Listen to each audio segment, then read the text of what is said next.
शिव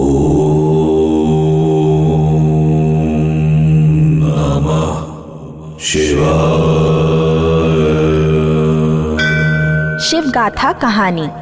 दक्ष प्रजापति का शिव के साथ दुर्व्यवहार।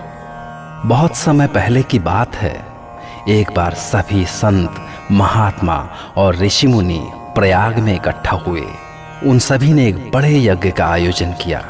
उस यज्ञ में ब्रह्मा तक पधारे थे। तभी सती और अपने गणों के साथ महादेव शंकर भी वहां पधारे। भगवान शिव को वहां आया देखकर सभी देवता, सिद्ध और मुनियों ने उन्हें प्रणाम किया और सभी लोग यज्ञ कार्य में लग गए। इसी बीच दक्ष प्रजापति भी उधर घूमते हुए आए। दक्ष उस समय ब्रह्मांड के प्रजापति बनाए गए थे, इसीलिए वे सबके द्वारा सम्मानित थे। पर ये पद पाकर उनके मन में बहुत अहंकार पैदा हो गया था। उन्हें आता देखकर सभी ने उन्हें प्रणाम किया, किंतु भगवान शिव ने उनके सामने सिर नहीं झुकाया। वे अपने आसन पर ही बैठे रहे।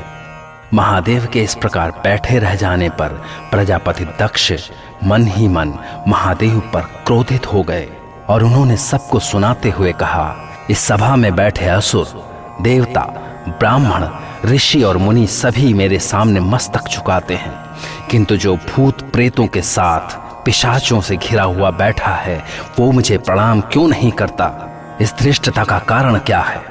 मैं इसे भयानक श्राप देने जा रहा हूं, पर इससे पहले यहां बैठे सभी ब्राह्मणों, इसे यहां से निकाल कर बाहर करो, क्योंकि ये तुम्हारे महान यज्ञ में भाग लेने लायक ही नहीं है। ऐसा सुनते ही शिव के भक्त नंदी क्रोध से कांपने लगे। उन्होंने दक्ष को फटकारते हुए कहा, हे मूर्ख, तुझे नहीं पता कि तूने किसको यज्ञ से बाहर करने का आदेश दिया है? जिनके रहने मात्र से ही यज्ञ सफल हो जाते हों, उन्हीं महादेव शिव को तूने ब्राह्मणों का पक्ष लेकर यज्ञ से बाहर करने का विचार किया है। तो हे दक्ष सुन, जिन ब्राह्मणों के बल पर तूने घमंड में चूर होकर महादेव शिव को श्राप दिया है, उन्हीं ब्राह्मणों को मैं श्राप देता हूं कि यहां पर जो भी ब्राह्मण बैठे हैं वे भविष्य में केवल लालच के वश में ही रहकर अपना कर्तव्य भूल जाएंगे और अपना पेट पालने में लगे रहेंगे, भोग में लगे रहेंगे। उनकी बुद्धि भ्रष्ट हो जाएगी। इतना ही नहीं, वे वेदों का महत्व भी भूल जाएंगे। दोनों तरफ से इस प्रकार के श्रापों को सुनकर यज्ञ स्थान में हाहाकार मच गया। तब भगवान शिव ने नंदी को बड़े शांत स्वर में समझाया, हे नंदी, तुमने ब्राह्मणों को श्राप देकर उचित नहीं किया।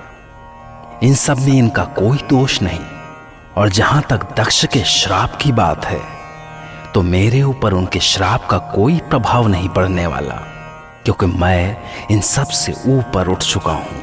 मुझे किसी का श्राप छू भी नहीं सकता, क्योंकि मैं ही यज्ञ हूं और मैं ही आत्मा। शिव का यह कथन सुनकर वहां पर उपस्थित सभी शिव की जय जयकार करने लगे, पर इससे दक्ष और क्रोधित हो उठे। महादेव शिव के लिए दक्ष प्रजापति की यही कटुता भविष्य में सती के दाह का कारण बनी। ओम नमः शिवाय।